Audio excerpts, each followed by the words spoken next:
বিসমিল্লাহির রহমানির রহিম। আমরা খুব সকালেই চলে আসলাম বীজ আলু উৎপাদনের জন্য। জমির নির্বাচনের যে প্রাথমিক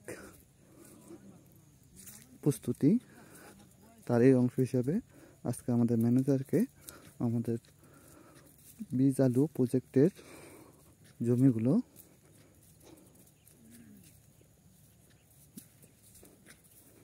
দেখানো হচ্ছে।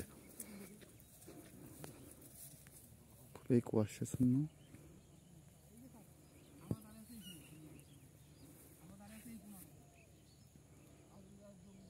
আমাদের গাড়িগুলো রাখানো আছে, অনেক কুয়াশা।